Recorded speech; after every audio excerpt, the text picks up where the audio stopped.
Hello everyone and welcome back to the Great Book of Grudges. My name is Nathan and today we're back on Total War Warhammer.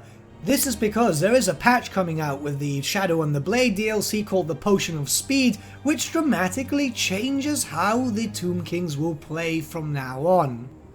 So as you know, the Tomb Kings start off very limited with armies, and you will end up needing to research some stuff just to be able to unlock new armies other than just doing a massive gold sink. And normally that's all well and good because you're able to get new cities and increase your research rate, but apparently there's going to be a massive change. As it used to be, you used to get a certain amount of research rate when you captured a city, but now you need to actually level up that city. So let's just go see this over here. Every time you actually research a dynasty, you lose your research rate by 30%, which is quite a hefty loss. At the beginning you start with 110% research, but taking 30% off drops you down to 80. Normally this was tackled by just taking over the city standard and just building up as you went, but now you're going to have to build up those cities too, which could be a bit of a gold sink. So let's research our first dynasty, capture a city, and see how this affects us. We're about to capture the city of Xandri, and as you guys know, it's going to affect our research rate. Right now it's at 110%. With the Tomb Kings, as many of you will know, that you can't actually recruit a lord without doing that research or paying a gold sink, so this can be a massive problem if you're expansionist. But regardless of that, let's just take the city very quickly. We can see here that we have 110% research rate. Let's see how far it moves up when we take it.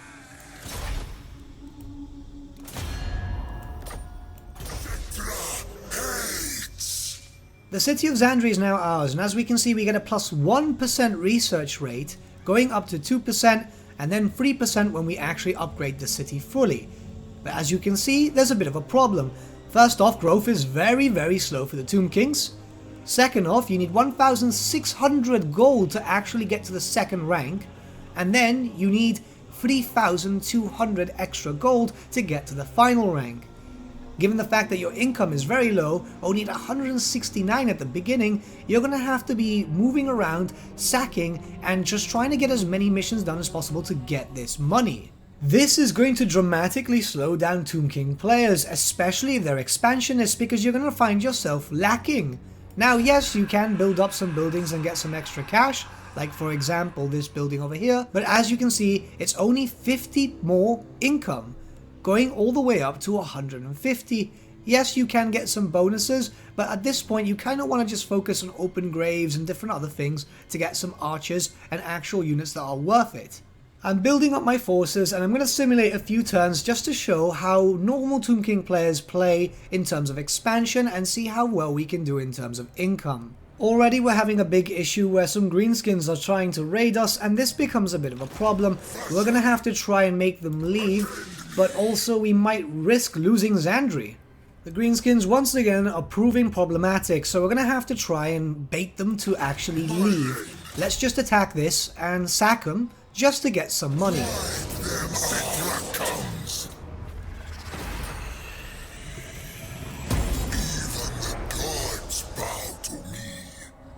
While indeed our gold supply isn't too bad, when you actually have to start spending it on other stuff, it does become a bit of a problem. Remember that this city is not really defensible until you actually get it to level 2. Thankfully the AI for the greenskins isn't too smart, and you're going to hope that they actually bait it and attack you, so just try and march down here. It's just a case of losing your income, which can become a problem, but now you can start upgrading Xandri for just sadly 1% more.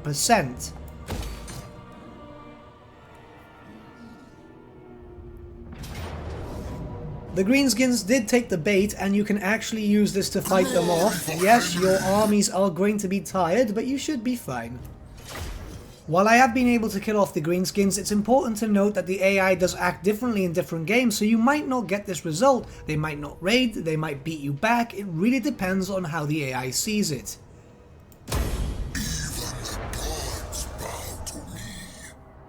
That being said, now we do have an option for some more gold, but we should always go for the necrotech, to be honest. The greatest artist. Great art refreshes all. Bow before your king. They They're going to try and run away and we won't be able to fit them, but at least we've got the city safe for a while. Our money is okay, but we're going to have to start moving northward because this is the area that belongs to these greenskins. Now you might be thinking, well, what's the problem? We'll be going north instead of south, but you're going to find yourselves with a lot of enemies attacking you, especially with Snitch being around here now. We're on the Mortal Empire, so he's actually around here. But we do have Rapans over here. That's going to be a bit of an issue. Obviously, Arkan is always an issue, and the other Tomb Kings will eventually become jealous of you and wage war. The greenskins have run away, but as you can see, I'm more than likely going to lose this city, which is going to present itself to be a big problem. We might lose it, they might just sack it, but either way we're about to lose all the money we've spent on this city.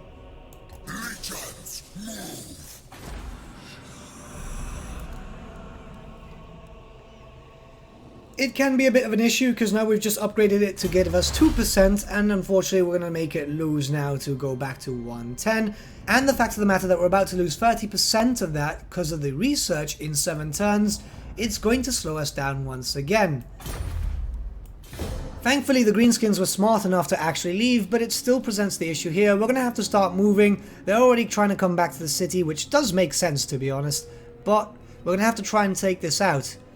This is actually easy enough. I don't know why the balance of power issue has not been fixed yet, but we can take this no problem and get an extra %. We've taken over the city and I've lost my Necrotech because I was a little bit foolish over there. But it's something important to note over here. You'll need to capture 30 level 1 cities to be able to improve this, which can be a bit of a problem because you're not going to have the gold income to actually defend them. Naturally, you'll have to actually start building up a wall over here and hope for the best, but it'll still be a bit of an issue. In 6 turns we will get our other army and we will start moving towards the city over there and possibly over here, but it's still something to note. The reason why I've done this video is basically just to warn you Tomb King players in advance. I know this is a very popular faction and there is a bit of an issue with this. It's going to have to make you more aggressive and defensive at the same time rather than just focusing on one or the other. You're going to have to start thinking about your supply lines, where you actually go and how thin you can spread yourself out without having your kingdom being destroyed. But with that, my friends, we've come to the end of our video. I do hope this helps you because the patch does drop tomorrow at the time of recording this video. It'll be out on the 11th and the patch drops on the 12th in the afternoon, as you guys know. So be warned, especially if you want to start a Tomb King playthrough, and plan ahead if you can. But with that, thank you so much for watching. If you did enjoy the video, might I suggest giving the video a like or even subscribing to the channel, as it really does help us out. Once again, my friends, thank you so much for watching. I shall see you all again very, very soon. Have a good day.